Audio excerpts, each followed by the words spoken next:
To information के बारे में एक बार आप भी बोल चुके हैं कि भाइयों और बहनों, ये अधिकार है आपका कि 6 महीने में आप सरकार से जानकारी मांग सकते हैं। तो आज पीएमओ के फंड का हिसाब हम क्यों नहीं मांग सकते? आरटीआई के जरिए हम उसका हिसाब क्यों नहीं मांग सकते? और आप एक बात बताइए कि जब एक व्यक्ति पीएमओ के फंड में पैसा दे सकता है, अगर वो 10 रुपए का भी फंड देता है, तो क्या आपने कभी उससे पूछा है कि वो 10 रुपए कहाँ से लाया है और कैसे लाया है?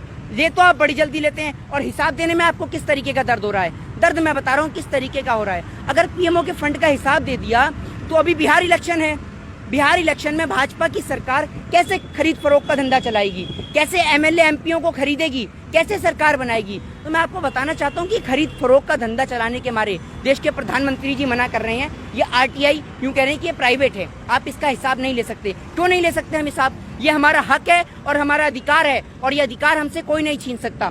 70 साल का हिसाब मांगने वाले देश के प्रधानमंत्री जी आज 70 दिन का हिसाब नहीं दे पा रहे हैं। और मैं आपको बताना चाहता हूँ कि देश के प्रधानमंत्री नरेंद्र मोदी जी जो कह रहे हैं कि आरटीआई के जरिए इसका हिसाब नहीं मिलेगा, तो आपको एक एक रुपए का, एक एक पैसे का हिसाब देना पड़ेगा, क्योंकि ये पैसा आपका नहीं है कि आपने चाय बेच के पैसा कमाया हो। ये पैसा इस देश की गरीब जनता का पैसा है। जब इस देश का किसान खेत में अनाज पैदा करता है, दिन रात अपना पसीना बहाता है, और इस देश का बिजनेसमैन वर्ग अपना टैक्स देता है, तब ये पैसा आपको जाके मिलता है। और आप इस पैसे को कहीं भी खर्च कर देंगे, कैसे भी खर्च कर देंगे। ये आपका पैसा नहीं है और आपको इसका हिसाब देना पड़ेगा। देखिए, मैं आपको एक बात बताना चाहता हूँ, जिस तरीके से आपने आरटीआई का भी जिक्र किया, तो मैं आपको एक वीडियो दिखाना चाहता हूँ। ये वीडियो हमारे देश के प्रधानमंत्री श्री नरेंद्र दामोदर दास मोदी जी की है और उन्हीं के ही ये शब्द हैं। मैं आपसे अनुरोध करूंगा कि ये आप वीडियो सभी को, दर्शकों तक पहुंचाने का प्रयास करें। देखिए आप इस वीडियो को। क्या भारत के नागरिक को दिल्ली सरकार के खजाने का खर्च कहां होता है वो जानने का अधिकार है? अगर देश के नागरिक को ये जानने का अधिकार है और अगर वो कोई पूछे कि भारत सरकार की तिजोरी के पैसे कहां खर्च किए गए, वो गुनाह है? क्या ये पूछना सही है? राइट टू इंफॉर्मेशन, हमने लोकतंत्र को मजबूत बनाया है, तो आपको जानकारी देनी चाहिए कि नहीं देनी चाहिए? कानून में कहा गया है कि 3 महीने में जानकारी देनी पड़ती है। भाइयों बहनों, जब जानकारी छिपाई जाती है तब सवाल उठता है कि नहीं उठता है कि दाल में कुछ काला है।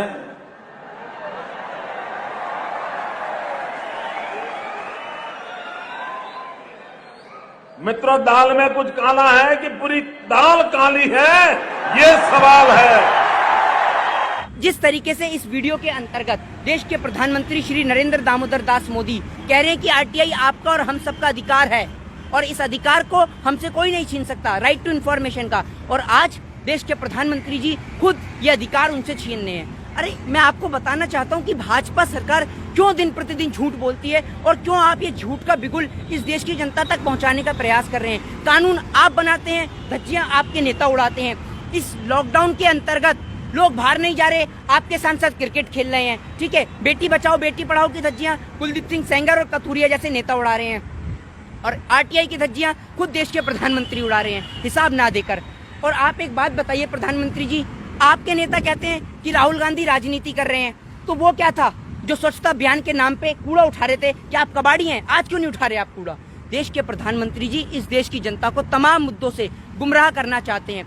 और मैं आपको बता दूं कि अंधभक्त इतने बेवकूफ हो चुके हैं कि अभी मैं आपको बता दूं कि परसों न्यूज के अंदर दिखा रहे थे टिड्डे को लेकर, तो एक अंधभक्त बोलने लगा कि भैया लॉकडाउन में तो लोग घर से बाहर नहीं निकल पा रहे, तो ये टिड्डे कैसे आ रहे हैं? अरे भाई, इंसानों के लिए ही तो लॉकडाउन है, पशु पक्षियों के लिए थोड़ी लॉकडाउन है।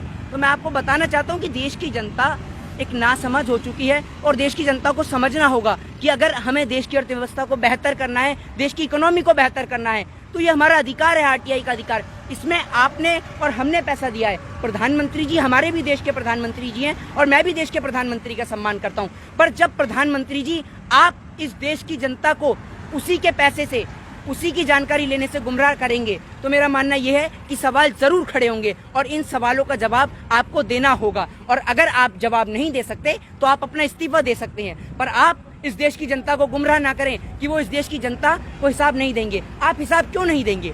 आप इस पैसे का करेंगे क्या? आप इस पैसे को इलेक्शन में खर्च करेंगे, नेताओं की खरीद फरोख्त में लगाएंगे, या आपने इस पैसे को कहाँ खर्च कर दिया? इस पैसे को आपने व्यापारिक मित्रों को दे दिया, अंबानी अडानी को दे दिया, या आपने पैसा फिर दोबारा से विजय माल्या, नीरव मोदी जैसे भगोड़ों को दे दिया कि ले जाइए इस देश का पैसा और जाके आप ऐश कीजिए विदेशों में। नीरव मोदी आज तक पैदल नहीं आया।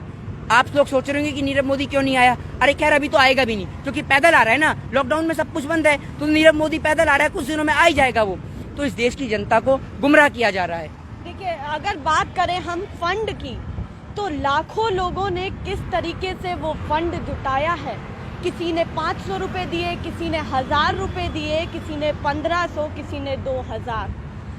आप उस चीज को समझिए कि एक छोटी सी बच्ची गुल्लक तोड़ के पुलिसकर्मी को अपने पैसे देती है, जो भी उसने इकट्ठा किया है उस गुल्लक में, और कहती है कि आप उन सभी लोगों को दें जिनके पास खाना नहीं है। आप स्थिति को थोड़ा सा गौर से देखेंगे तो आप सोचिए कि क्या सवाल उठाना सही नहीं है, कि ये जानना कितना सही है कि वो कह देते हैं कि ये प्राइवेट अथॉरिटी है और लोग जुटा रहे हैं कैसे कैसे पैसा करके। कितना सही लगता है? लोगों को जानना चाहिए इस चीज को या नहीं कि कितना पैसा पीएम केयर फंड में गया। देखिए, मैं आपको बता दूं कि जब देश के प्रधानमंत्री जी ने इस भाजपा की गवर्नमेंट में आरटीआई के अंदर संशोधन किया गया, तब भी हम लोग चुप बैठे थे कि चलिए कोई बात नहीं। पर जब आज आरटीआई के जरिए पीएम फंड का पता नहीं चल रहा, हिसाब पता नहीं चल रहा, आप कह रहे हैं प्राइवेट है। किस तरीके से प्राइवेट है प्रधानमंत्री जी? पैसा इस देश की गवर्नमेंट को दिया है। हमने किसी प्राइवेट बिजनेसमैन को पैसा नहीं दिया कि हम उससे हिसाब नहीं ले सकते। अगर हम सरकार को 2 रुपए का टैक्स देते हैं तो हम अधिकार रखते हैं कि हम उस सरकार से पूछ सकें कि आपने उस पैसे को खर्च किया तो कहाँ किया है। और आप आज हमें इसी जानकारी से वंचित रखना चाह रहे हैं। प्रधानमंत्री जी, आपको बताना होगा, और ये इस देश के तमाम लोगों का अधिकार है। और मैं इस देश के तमाम लोगों से कहना चाहूंगा कि इस देश के जागरूक नागरिक होने के नाते आपका भी ये फर्ज बनता है। जिस तरीके से एक छोटी बच्ची अपनी गुल्लक तोड़ के दे देती है, आपने तो 500 और 1000 की बात करी। मैं आपको बताना चाहता हूँ कि बड़े बड़े बिजनेसमैन ने, जो स्टील कंपनी है बड़ी बड़ी, उन्होंने करोड़ों रुपए का फंड इस देश की गवर्नमेंट को दिया है। इस देश की गवर्नमेंट कोरोना के नाम पे, आप सोच सकते हैं कि हिसाब क्यों ना मांगा जाए। हिसाब की बात जब खड़ी होती है, जब पीपी किट में घोटाला निकलता है और उसमें फंसते हैं तो भाजपा के नेता, मास्क के घोटाले में फंसते हैं तो भाजपा नेता, तो आखिर हम हिसाब मांगे तो क्यों ना मांगे? जब आप पीपी किट में घोटाला कर सकते हैं, मास्क में घोटाला कर सकते हैं, तो हमें कैसे यकीन होगा कि जो हमने पैसा दिया है वो सही हाथों में पहुंच गया? तो इसलिए हमें उसका हिसाब चाहिए और आपको हिसाब देना होगा। अगर हर्ष कांदूपुरी की बात को बड़ी रखें या फिर प्रधानमंत्री या पीएमओ की बात को बड़ी रखें, तो पीएम मोदी ने ही संबोधित करते हुए, जनता को संबोधित करते हुए कहा था कि जनता को हक है कि सरकारी तिजोरी में कितना पैसा है वो जान सके आरटीआई के थ्रू। उन्होंने बताया कि राइट टू इंफॉर्मेशन। देखिए, मैं आपको बता दूं कि जिस तरीके से आपने अभी प्रधानमंत्री जी का जिक्र किया, प्रधानमंत्री जी की अगर मैं बात करना शुरू करूं ना, तो 6 साल भाजपा की गवर्नमेंट को भी पूरे हुए हैं। अगर मैं आपको बताना शुरू तो शायद मेरे शब्द कम पड़ जाएं, लेकिन प्रधानमंत्री जी के झूठ खत्म नहीं होते। प्रधानमंत्री जी, अभी जो कोरोना वायरस का समय चल रहा है, मजदूर पैदल जा रहे हैं, तो देश के प्रधानमंत्री जी ने एक बात ये भी कही थी कि हवाई चप्पल पहनने वाला हवाई यात्रा करे। तो क्या आपने देखा कि उस बेचारे मजदूर के पैर में चप्पल नहीं है और आप उससे हवाई यात्रा की बात कर रहे हैं? आप तो इस देश के मजदूरों का मजाक उड़ा रहे हैं प्रधानमंत्री जी। और आज आपने इस बात को साबित कर दिया कि आपने आरटीआई में पहले संशोधन किया और आज आपने आरटीआई की जानकारी से लोगों को वंचित करने का प्रयास किया। इस बात से हमें पहले शक था, पर आज आपने उसे यकीन में बदल दिया कि आपने इस देश की गरीब जनता का पैसा सिर्फ अपने व्यापारिक मित्रों के लिए खर्च करा है, और जहां आपको सरकार बनानी हो वहां आप इस पैसे का इस्तेमाल करेंगे, वरना आप इस पैसे का हमें हिसाब दीजिए। हर्ष कांदूपुरी ने एक और महत्वपूर्ण बात कही। उन्होंने कहा कि जब PMNRF है, prime minister national relief fund है, तो एक और फंड की क्या जरूरत पड़ी? ये तो आप शुक्र मानिए कि NRF है। आप कह रहे हैं कि रिलीफ फंड की क्या जरूरत पड़ी? अरे प्रधानमंत्री जी तो टिड्डी के नाम पे फंड मांग ले कि भैया टिड्डे आ रहे हैं, उनके नाम पे फंड दे दो हमें। प्रधानमंत्री जी का बस नहीं चल रहा। प्रधानमंत्री जी कहते हैं कि भैया टिड्डों को भगाने के लिए फंड चाहिए हमें, हमारे पास पैसा नहीं है। आप एक बात बताइए, प्रधानमंत्री जी लाखों करोड़ों रुपया सूट बूट पे खर्च कर देते हैं, विदेश यात्रा पे खर्च कर देते हैं, क्या इस देश की गरीब जनता के लिए आपके पास पैसा नहीं है? मैं आपको बता दूं कि प्रधानमंत्री जी कहते हैं कि भाइयों और बहनों, मित्रों, मैं तो गरीब परिवार से हूँ। जिस तरीके से आपने देखा, मैं एक बार फिर कहना चाहूंगा इस बात को कि मैं पहले भी इस बात का जिक्र कर चुका हूँ कि प्रधानमंत्री जी, आम का सीजन है, आप आम चूसिए, इस देश की गरीब जनता का खून मत चूसिए। जिस तरीके से आप मजदूरों का खून चूसे जा रहे हैं, मजदूरों का खून मत चूसिए, उन्हें ट्रेन की सुविधा मुहैया कराइए। और अब तो मुझे भी डर लगने लगा है कि अगर मुझे मुंबई जाना है तो मैं मुंबई की टिकट बुक कराऊं या गोवा की टिकट बुक कराऊं, क्योंकि भैया चलाने वाले ड्राइवर ही ऐसे हैं जो पता नहीं आपको कहां से कहां भेज दें। तो अब बहुत सी बातों से डर लगने लगा, और इस भाजपा की सरकार से भी। और मोदी जी, और मैं इस देश के तमाम लोगों से कहना चाहता हूं कि आप लोग भी जाइए और आरटीआई के जरिए अपने दिए हुए पैसे का, जो आपने पीएम केयर फंड में अपना पैसा दिया है, उसका हिसाब मांगिए। ये आपका हक है और ये हक आपसे कोई नहीं छीन सकता। अंतिम प्रश्न आपसे ये है, और दर्शकों के सामने हम एक बात रखना चाहते हैं। उन्होंने ये द टेलीग्राफ एक न्यूज़पेपर है, उन्होंने जब पीएमओ में कॉल किया, अभी ये हाल ही की खबर है, हमने भी अपने चैनल पर दिखाई है। तो जब टेलीग्राफ ने पीएमओ में कॉल किया तो उन्होंने कहा, जब उन्होंने पूछा कि कितना फंड इकट्ठा हुआ, तो उन्होंने कहा इसकी जानकारी हमें नहीं है। जब पीएमओ को जानकारी नहीं है तो फंड की जानकारी किसको रहेगी? देखिए, आपने कहा कि पीएमओ को जानकारी नहीं है, फंड की जानकारी किससे होगी? मैं बताता हूँ ना, फंड की जानकारी किससे होगी। फंड की जानकारी होगी मुकेश अंबानी जैसे लोगों को, विजय माल्या जैसे लोगों को, नीरव मोदी जैसे भगोड़ों को, जो इस देश की गरीब जनता का पैसा लेके भागते हैं। फंड की जानकारी प्रधानमंत्री को कैसे होगी? उन्होंने तो इस देश की गरीब जनता के पैसे का हिस्सा कर दिया, बराबर हिस्सों में बांट लिया कि गृह मंत्रालय पे कितना जाएगा, पीएमओ में कितना जाएगा, और इस देश के भगोड़ों पे कितना जाएगा, व्यापारिक मित्रों पे कितना जाएगा। वो तो पहले ही इस पैसे को डिवाइड कर चुके हैं। इस देश की गरीब जनता की, अगर आप सोचिए कि कोरोना महामारी के समय में इतना पैसा पीएम केयर फंड में आया है कि मेरा मानना यह है कि 1 से 1.5 साल तक इस देश की जनता बैठ के खा सकती है। लेकिन मात्र 60 से 65 दिन के अंतर्गत सभी चीजों को खोल दिया गया है।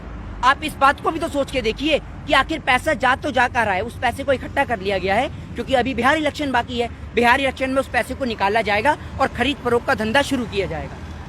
देखिए, सवाल यही है कि क्यों जो है इसको पब्लिक अथॉरिटी का करार दिया जा रहा है कि ये पब्लिक अथॉरिटी नहीं है, जबकि इन सभी लोगों ने, देश के सभी लोगों ने भागीदारी निभाई है फंड को इकट्ठा करने में, ताकि वो फंड कहीं काम आ सके।